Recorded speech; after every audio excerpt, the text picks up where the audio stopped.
రెడ్డి, మీరు నెల్లూరు జిల్లా రెడ్ల గురించి ప్రత్యేకంగా మాట్లాడుకోవాలి మనం. వాళ్ళు ప్రీమియర్ రెడ్డిస్, మీ కమ్యూనిటీలో ప్రీమియర్ రెడ్డిస్ అండి.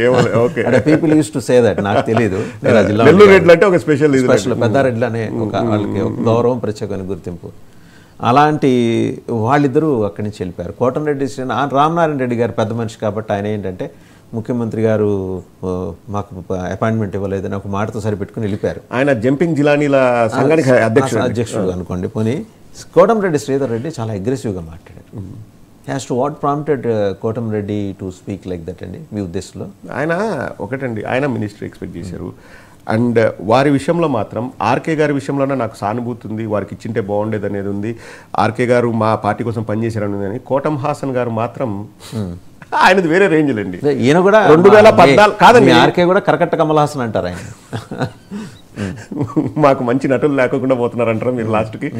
కాదండి, 2014 నుంచి 19 వరకు కూడా ఈ కోటం హాసన్కి తెలుగుదేశం వాళ్ళ పైన ఎంత సాఫ్ట్ కార్నర్ ఉండిందంటే ఒక్క విమర్శ కూడా చేయలేదు. వాళ్ళతో బాగా పనులు చేయించుకున్నారు. అప్పుడు వాళ్ళు అధికారంలో ఉన్నారు కదా, ఏదో చేసుకున్నారు. మళ్ళీ సీట్ ఇచ్చారు. సీట్ ఇచ్చిన తర్వాత కూడా చేయాల్సిన పనులు ఏవైతే అధిష్టానం చెప్తారో అవి చేయకుండా ఆయన ఇంట్రెస్ట్ అంతా డబ్బులండి. డబ్బుల కోసం, లేకపోతే ఇంకో దానికోసం.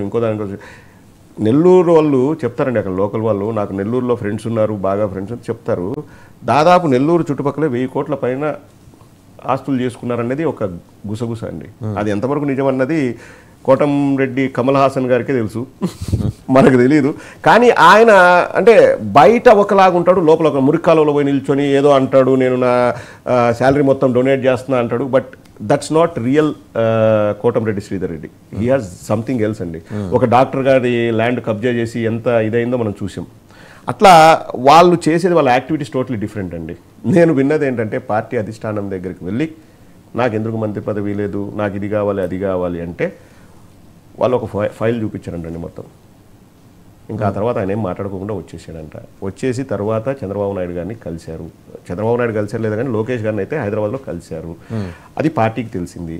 పార్టీకి తెలిసినప్పుడు వాళ్ళు వార్నింగ్ కూడా ఇచ్చారు, ఇది మంచి పద్ధతి కాదు అని. ఇంకా ఆయన ఏమో డిసైడ్ అయ్యాడంటే నాకు పార్టీలో ఇక్కడ నాకేం ఉండదు, బికాస్ ఆయన చేసిన చెడ్డ పనులే అండి, పార్టీ చేసింది కాదు. తర్వాత నా ఫోన్ ట్రాప్ చేశారా, ట్యాంపరింగ్ చేశారా ఏదో అని చెప్పేసి వచ్చారు. ఆ ఫోన్ ఎవరైతే మాట్లాడారో ఆ వ్యక్తి కూడా బయటకు వచ్చి నేను ఎక్కడ ఈ ఫోన్ రికార్డ్ చేయలేదు అని కూడా చెప్పారు.